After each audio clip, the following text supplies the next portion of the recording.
बिस्मिल्लाहिर्रहमानिर्रहीम। अस्सलामु अलैकुम वरहमतुल्लाहि वबरकातुहू। मोहतरम नाज़रीन, रमज़ानुल मुबारक में जब आपका कुरान पाक मुकम्मल हो, जब आप कुरान पाक मुकम्मल कर लें तो ख़त्म कुरान पर ये दो काम आप ज़रूर करें। ये दो काम हमें ज़रूर करने चाहिए। ये वो काम हैं जो हदीस पाक से साबित हैं। नबी करीम सल्लल्लाहु अलैहि वसल्लम इस तरीके से ख़त्म कुरान करते थे और आपके अहबाब ख़त्म कुरान पर ये काम ज़रूर करते थे। वो कौन से दो काम हैं, आज मैं आप लोगों के साथ यही शेयर करने जा रही हूँ, क्योंकि बहुत से लोग ऐसे हैं जो नहीं जानते कि ख़त्म कुरान का सही तरीका क्या है, कुरान पाक मुकम्मल होने पर हमें क्या करना चाहिए। बहुत से लोग नहीं जानते। रमज़ानुल मुबारक में बहुत से लोग कुरान मजीद ख़त्म कर लेते हैं, जो पूरा साल ख़त्म नहीं कर पाते। कोई एक करता है, कोई दो करता है। आपने कमेंट करके ज़रूर बताना है कि आपका कौन सा पारा और कितने ख़त्म कुरान आपने कर लिए हैं, या कितने ख़त्म कुरान की आपने नियत कर रखी है। तो जब आपका कुरान पाक मुकम्मल हो तो कुरान पाक मुकम्मल होने पर आपने ये दो काम ज़रूर करने हैं। वो कौन से दो काम हैं? सबसे पहली बात कि जब आप ख़त्म कुरान करें तो ख़त्म कुरान का सही तरीका क्या है। सबसे पहले तो ये जान लीजिए, बहुत से लोग क्या करते हैं कि जैसे ही कुरान मजीद की आखिरी सूरा उन्होंने तलावत की, जिस तरह के कुरान मजीद की आखिरी सूरा सूरह नास की तलावत करेंगे, कुल औज़ बिरब्बिन नास मालिकिन नास इलाहिन नास मिन शर्रिल वसवासिल खन्नास, कुरान मजीद बंद करके रख देंगे, ये तरीका ख़त्म कुरान का नहीं है। ख़त्म कुरान का सही तरीका क्या है? रसूलुल्लाह सल्लल्लाहु अलैहि वसल्लम किस तरीके से ख़त्म कुरान फरमाते थे? आका करीम अलैहिस्सलातु वस्सलाम ख़त्म कुरान जब कुरान पाक ख़त्म फरमाते तो दोबारा उसका आगाज़ करते। और इसी तरह एक रवायत में है कि एक शख्स ने हज़रत इब्ने अब्बास रज़ी अल्लाह ताला अन्हो से कहा कि मैं बहुत तेज़ी से कुरान पाक पढ़ता हूँ और एक एक रात में मुकम्मल कर लेता हूँ।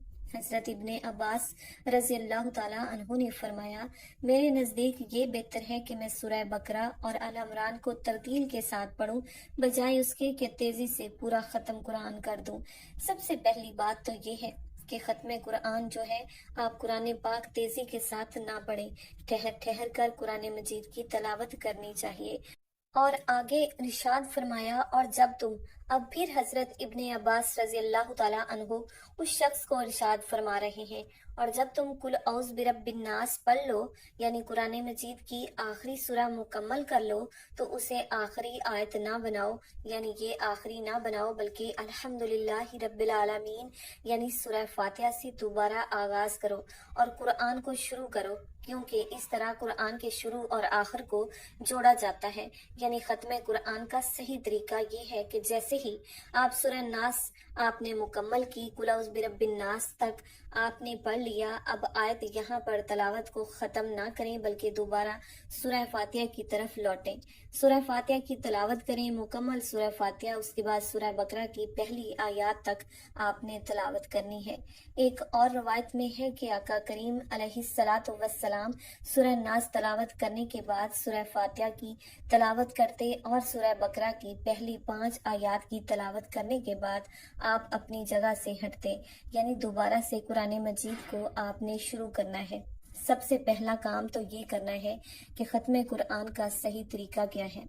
सूरह नास आपने पढ़ ली, उसके बाद सूरह फातिहा की तरफ लौटें, सूरह फातिहा की तलावत करें और सूरह बकरा की पहली आयत तलावत करें, यहाँ तक कि आपने तलावत करनी है। पहला काम तो ये है, ख़त्म कुरान का सही तरीका ये है। अब इसके बाद दूसरा काम आपने जो करना है वो है ख़त्म कुरान पर दुआ। एक तो दुआ वो जो कुरान पाक मुकम्मल होने पर आखिर में लिखी होती है, वो आप पढ़ेंगे। उसके बाद आपने जो आपकी ज़ुबान से जिस भी लैंग्वेज में आप बात करते हैं, अल्लाह ताला से दुआ ज़रूर करनी है, क्योंकि ये कबूलियत की घड़ी होती है।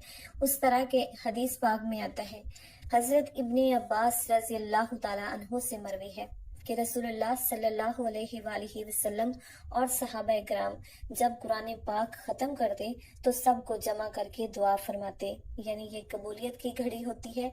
और ख़त्म कुरान जब कोई शख्स रात में कुरान ख़त्म करता है तो फरिश्ते सुबह तक उसके लिए दुआ करते हैं। اور اگر دن میں ختم کرتا ہے تو شام تک فرشتے اس کے لیے دعا کرتے ہیں۔ جو شخص ختمہ قرآن کرتا ہے تو اس وقت فرشتے بھی دعا میں شامل ہوتے ہیں۔ تو ختمہ قرآن پر دعا کا ضرور اہتمام کرنا چاہیے۔ دعا کیسے کریں؟ ہاتھ اٹھائیں، آپ اپنے فیملی ممبرز کو جمع کر لیں، بچے گھر میں ہیں یا بڑے ہیں، سب کو جمع کریں اور ہاتھ اٹھا کر دعا کریں۔ اللہ سے سب سے پہلے درود پاک پڑھ لیں، درود ابراہیمی پڑھ لیں، اس کے بعد پھر جو بھی آپ کو عربی دعائیں یاد ہیں سورہ فاتحہ پڑھ لیں، عربی دعائیں جو بھی آپ کو آتی ہیں وہ پڑھ لیں۔ اس کے بعد اللہ تبارک و تعالیٰ کی بارگاہ میں دعا کریں، اے اللہ جو تو نے توفیق عطا فرمائی ہے، تیری توفیق سے میں نے قرآن مجید مکمل کیا ہے۔